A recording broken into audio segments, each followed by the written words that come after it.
Good morning everyone. Welcome to TS Chandra School. Myself Swati Mahavar. I teach SST subject. Today we start with the subject History of class 10th. We start with chapter number 2 Nationalism in India. Come to page number 53 Nationalism in India. As you have seen, modern nationalism in Europe came to be associated with the formation of nation states. इससे previous chapter के अंदर हमने पढ़ा था nationalism in Europe के अंदर कि वहाँ पर कैसे नेशन स्टेट हो गए थे, कैसे सारे स्टेट्स के अंदर डेमोक्रेटिक गवर्नमेंट वहाँ पर इस्टेब्लिश हो गई थी. It also made a change in people's understanding of who they were and what defined their identity and sense of belonging. वहाँ पर जब वो कंट्री डेमोक्रेटिक हो गया था तो लोगों की जो सोच थी वहाँ पर वो चेंज हो चुकी थी. जो चीज़ें जिस तरीके से वो सोचते थे, जिस तरीके से वो रहते थे, वो सारी चीज़ें चेंज हो चुकी थी. New symbols and icons, new songs and ideas forged new links and redefined the boundaries of community. In most countries, the making of this new national identity was a long process. How did this consciousness emerged in India? पूरी country का symbol अलग हो गया था, icons अलग हो गए थे, सारी चीज़ें वहाँ पर अलग हो चुकी थी. बाउंड्रीज उन्होंने कम्युनिटीज़ की बना ली थी, कम्युनिटीज़ के अकॉर्डिंग उन्होंने अपना सब कुछ इस्टेब्लिश कर लिया था. In India, as in Vietnam and many other colonies, the growth of modern nationalism is intimately connected to the anti-colonial movement. India के अंदर जैसे वियतनाम के में हुआ था कि वहाँ पर बहुत सारी कॉलोनीज़ जो बन गई थी, कॉलोनीज़ बनने के बाद में वहाँ पर मॉडर्न नेशनलिज्म स्टार्ट हो गया था. मतलब लोगों के मन में अपने खुद के कंट्री को फ्री कराने के लिए लोगों के मन में फीलिंग्स स्टार्ट हो गई थी और उन्होंने सोचा कि हमारा कंट्री अब अलग हो जाना चाहिए. इसी तरीके से एंटी कॉलोनियल मूवमेंट वहाँ पर चलाया गया था. वियतनाम में जैसे एंटी कॉलोनियल मूवमेंट चला था, इसी तरह के मूवमेंट हमारे इंडिया के अंदर भी चले थे. People began discovering there unity in the process of their struggle with colonialism. और वहाँ पर जैसे कॉलोनीज़ बना ली थी लोगों ने, दूसरी कंट्रीज़ के लोगों ने, वैसे ही इंडिया के अंदर भी कॉलोनीज़ बना ली थी यूरोप में, यूरोपियन कंट्रीज़ ने, ब्रिटिशर्स ने. तो जिसकी वजह से हमने यहाँ पर स्ट्रगल किए, लड़ाई झगड़े किए, बहुत सारे मूवमेंट वगैरह हमने किए, तब जाके हमें फ्रीडम मिली. The sense of being oppressed under colonialism provided a shared bond that tied many different group together. सभी लोग, सभी डिफरेंट ग्रुप, सभी डिफरेंट रिलीजन एक साथ मिलकर के उन्होंने यूनिटी के अंदर स्ट्रगल किया था अपने कंट्री को फ्री कराने के लिए. But each class and group felt the effects of colonialism differently. Their experience were varied and their notions of freedom were not always the same.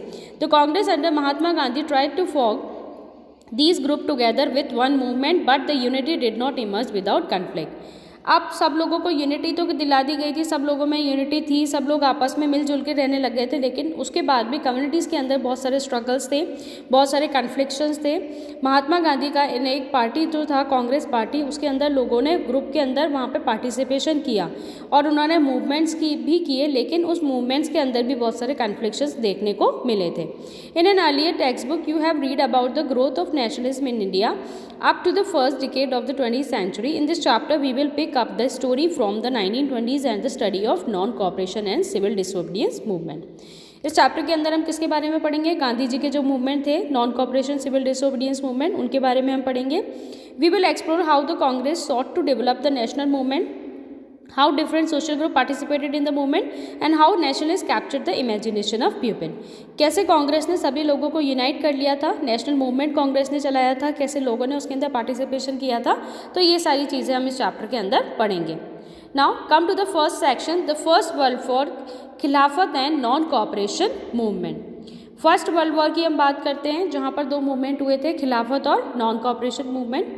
Now, in the years after 1919 के बाद we see the national movement spreading to new areas. National movement बहुत सारी जगह पे फैल चुके थे India के अंदर, incorporating new social group and developing new modes of struggle. सभी सोशल ग्रुप एक साथ मिल गए थे और नए नए तरीके से वो लोग स्ट्रगल करने लगे थे अपने कंट्री को फ्री कराने के लिए. How do we understand these development? What implications did they have? First of all, the war created a new economic and political situation. ये जो वॉर हुआ था, फर्स्ट वर्ल्ड वॉर जब हुआ था, तो इकोनॉमिक और पॉलिटिकल लाइफ पूरी तरीके से चेंज हो चुकी थी कंट्री की. It led to a huge increase in defence expenditure which was financed by war loans and increasing taxes, custom duties were raised and income tax introduce. अब क्या हुआ था, वॉर में सबसे ज़्यादा एक्सपेंडिचर किस पे हुआ था? डिफेंस के ऊपर हुआ था, क्योंकि वॉर हो रहा है, लड़ाई हो रही है, युद्ध हो रहा है, तो युद्ध होने के लिए हमें क्या चाहिए? डिफेंस चाहिए, और जो वेपन्स वगैरह चाहिए होते हैं, ये सारी चीज़ों के ऊपर बहुत ज़्यादा एक्सपेंडिचर हुआ, जिसकी वजह से गवर्नमेंट ने क्या करा? टैक्सेस बढ़ा दिए और कस्टम ड्यूटी बढ़ा दी, टैक्सेस इंक्रीज़ कर दिए जो लोगों को भरने पड़ते थे, कस्टम ड्यूटीज़ उन्होंने बढ़ा दी और इनकम टैक्स नाम की नई चीज़ उन्होंने कंट्री के अंदर स्टार्ट कर दी थी। क्यों? क्योंकि उन्होंने जो वॉर लोन लिए थे, वॉर लड़ने के लिए उन्होंने जो लोन लिया था उस लोन का उनको क्या करना था, रीपे करना था, जिसकी वजह से उन्होंने टैक्सेस ड्यूटीज़ वगैरह बढ़ा दी थी। Though the war years prices increased doubling between 1913 and 1918 leading to extreme hardship for the common people। अब जैसे चीज़ों की प्राइसेस, अब टैक्स लगेगा किसी चीज़ के ऊपर तो उसकी प्राइस इंक्रीज़ हो जाएगी, तो चीज़ें जब महंगी हो गई थी, बिल्कुल डबल प्राइस के अंदर मिलने लग गई थी 1913 से लेकर के 1918 के टाइम पे, तो सबसे ज़्यादा प्रॉब्लम किसको हो गई थी? कॉमन पीपल जो टैक्स पे करते थे, सबसे ज़्यादा प्रॉब्लम उन्हीं को था, क्योंकि वो इतना अर्न ही नहीं कर पाते थे कि इतना हाई लेवल का वो टैक्स फिल कर सकें। Villages were called upon to supply soldiers and the force requirement in the rural areas caused widespread anger। गांव से उन लोग, गवर्नमेंट ने क्या करा, सोल्जर्स को बुलाना शुरू कर दिया विलेजेस से, और विलेजेस के लोगों को फोर्सफुली उन्होंने रिक्रूटमेंट दिया, फोर्सफुली उनको सेना के अंदर भर्ती करा दी, जिसकी वजह से उनमें बहुत क्या था, एंगर था, गुस्सा था। Then in 1918 to 1919 and 1920 to 221 crops failed in many parts of the country. 1918 से 1919 की साल की बात हो रही है और 1920 से 21 वाले साल की जब बात हो रही है तो वहाँ पर क्या हुआ था, कंट्रीज़ के अंदर बहुत सारे क्रॉप्स फेल हो चुके थे, resulting in acute shortage of food. और एग्रीकल्चर फेल हो गया तो फूड की क्या हो गई, शॉर्टेज हो गई, क्योंकि प्रोडक्शन क्या हो गया, हमारा कम हो गया। This was accompanied by an influenza epidemic, और कंट्री के अंदर क्या आ गया, एपिडेमिक, आपातकालीन आ गया। According to the census of 1921 12 to 13 million people perished as a result of famine and the epidemic. 1921 की जब हम बात कर रहे हैं तो उस टाइम में क्या था, 12 से 13 मिलियन लोग ऐसे थे जो फेमाइन और एपिडेमिक से जूझ रहे थे। People hope that their hardship would end after the war was over, but that did not happen. लोगों ने सोचा कि चलो ठीक है, अभी तो वॉर चल रहा है, लेकिन वॉर जब ख़त्म होगा तो हमारी कंडीशन पहले जैसी ठीक हो जाएगी, लेकिन ऐसा नहीं हुआ। At this stage a new leader appeared and suggested a new mode of struggle. एक नया लीडर बनाया गया और एक नए तरीके से उन्होंने युद्ध की तैयारी करी। द आइडिया ऑफ सत्याग्रह, वो क्या था आइडिया, सत्याग्रह का। सत्याग्रह का आइडिया किसने दिया था, Mahatma Gandhi. Mahatma Gandhi return to India in January 1915। Gandhi ji India के अंदर कब आए थे, जैन 1915 के अंदर। As you know he had come from South Africa. कहाँ से आए थे वो, साउथ अफ्रीका से आए थे। कब आए थे, 1915 में आए थे। Where he had successfully fought the racist regime with a noble model of mass agitation which he called सत्याग्रह। अब साउथ अफ्रीका में उन्होंने क्या लड़ा था, एक रेसिस्ट रिजाइम, यानी कि काले और गोरों का जो भेदभाव उस कंट्री के अंदर किया जाता था, तो काले गोरे का भेदभाव हटाने के लिए वहाँ पर उन्होंने मूवमेंट किया था। कौन सा मूवमेंट था, सत्याग्रह, और वो मूवमेंट बिल्कुल सक्सेस हो गया था। The idea of satyagraha emphasis the power of truth and the need to search for truth. Satyagraha मतलब सत्य का रास्ता। सत्य के रास्ते पे गांधी जी जीत चुके थे एक बार, तो सत्य के रास्ते पर चलने के लिए गांधी जी ने लोगों को बताया कि हमें कौन सा रास्ता अपनाना चाहिए, सत्याग्रह, यानी कि सच की सर्च करनी चाहिए, सच को ढूंढना चाहिए। It suggested that if the cause was true, if the struggle was against injustice, then physical force was not necessary to fight to opposition. अब गांधी जी ने क्या सजेस्ट किया कि अगर हम सत्य के रास्ते पर चलेंगे तो हमें फिजिकल लड़ाई वहाँ पर करने की ज़रूरत नहीं पड़ेगी, हमें किसी से कोई हाथापाई करने की ज़रूरत नहीं पड़ेगी, कोई युद्ध लड़ने की, वेपन्स वगैरह यूज़ करके लड़ने की, एक दूसरे को मारने की ज़रूरत नहीं पड़ेगी, क्योंकि हम किसके रास्ते पर चल रहे हैं, सत्य के रास्ते पर चल रहे हैं, जो बिल्कुल क्या है, सही है। विदाउट सीकिंग वेंजियंस और being aggressive, असत्याग्रही could win the battle through non violence. Non violence, Gandhi ji ने लोगों को क्या बताया कि नॉन वायलेंस से, बिना लड़ाई झगड़े करे, बिना लोगों को मारे, बिना लोगों की पिटाई करे, वो सत्याग्रह के रास्ते पर चल के अपनी बैटल, अपने वॉर को जीत सकते हैं। This could be done by appealing on the to the conscience of the oppressor. और ये सब किसने किया, ऑपरेसर, यानी कि जो हमारे अपोजिशन में है, हम उसको सत्य के रास्ते पर ला करके उसको सुधार सकते हैं और हम हमारी जीत पा सकते हैं। People including the oppressors had to be persuaded to see the truth instead of being forced to accept truth through the use of violence। जो हमारा ऑप्रेसर है उसको फोर्सफुली हमें उससे नहीं जीतना है, फोर्सफुली हमें उसे सत्य के रास्ते पे नहीं लेकर जाना है, बल्कि उसको खुद को एडमिट हो जाएगा, उसको खुद को एडमिट होना चाहिए कि सत्य का रास्ता ही बिल्कुल सही रास्ता है। With this struggle, truth was bound to ultimately triumph. Mahatma Gandhi believed that this धर्म of non-violence could unite all Indians. और गांधी जी को ये विश्वास था कि मेरा जो ये धर्म है नॉन वायलेंस का, जो बिना लड़ाई झगड़े करके जीतने का जो मेरा धर्म है, वो क्या हो जाएगा, पूरे इंडियंस को यूनाइट कर देगा, पूरे इंडिया को यूनिटी के अंदर लेकर आ जाएगा।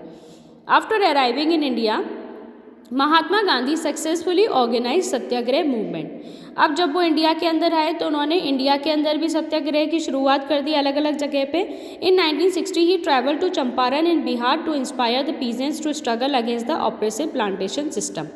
1916 के अंदर आप लोगों को ये लर्न करना है, जो भी मैं अंडरलाइन कर रही हूँ ये सारे पॉइंट्स आपको लर्न करने हैं, इन बिटवीन क्वेश्चंस आएंगे इसमें से। ओके, तो 1916 की हम बात करते हैं। ही travel to Champaran in Bihar. 1916 के अंदर गांधी जी कहाँ गए थे, चंपारण गए थे बिहार के अंदर। किस लिए गए थे, to inspire the peasants to struggle against the oppressive plantation system. अब वहाँ पर जो प्लांटेशन सक्सेस मतलब उनसे फोर्सफुली जो ब्रिटिशर्स प्लांटेशन कराते थे, जो इंडिगो उनसे प्लांट कराया जाता था, तो उसके खिलाफ लोगों को समझाने के लिए, पीजेंट्स को समझाने के लिए कि आप उसके खिलाफ युद्ध लड़ो, उसके खिलाफ आप आवाज़ उठाओ, ये चीज़ समझाने के लिए 1916 के अंदर गांधी जी कहाँ गए थे, Champaran. Then in 1917 he organized a satyagrah to support the peasants of the Kheda district of Gujarat. Learn करना, 1916 में तो गांधी जी कहाँ गए थे, चंपारण गए थे, और 1917 के अंदर वो कहाँ गए थे, खेड़ा डिस्ट्रिक्ट ऑफ गुजरात, गुजरात की खेड़ा डिस्ट्रिक्ट के अंदर। Affected by crop failure and a plague epidemic, the peasants of Kheda could not pay the revenue and were demanding that revenue collection be relaxed. अब खेड़ा के अंदर क्या हुआ था, 1917 के अंदर वहाँ पर उनकी क्रॉप फेल हो गई थी, उनका जो खेतीबाड़ी था, जो एग्रीकल्चर था, वो पूरी तरीके से फेल हो चुका था। तो उनके पास इतना पैसा नहीं था कि वो गवर्नमेंट को रेवेन्यू टैक्स दे सके। तो वो क्या चाहते थे कि हमको टैक्स फ्री कर दिया जाए, हमारे ऊपर जो टैक्स लगाए जाते हैं वो टैक्स हटा दिया जाए। In 1980 Mahatma Gandhi went to the Ahmedabad to organise the satyagraha movement amongst cotton mill workers. Now learn, 1918 के अंदर महात्मा गांधी कहाँ चले गए, अहमदाबाद चले गए। क्यों गए थे, ताकि वहाँ पे कॉटन मिल वर्कर्स को सत्याग्रह मूवमेंट के अंदर मिलाने के लिए, कि वो भी पार्टिसिपेट कर सके सत्याग्रह के अंदर। Clear. Now come to the next topic, the Rowlatt Act. Emboldened with this success, Gandhi ji in 1919 decided to launch a nationwide satyagraha against the proposed Rowlatt Act 1919।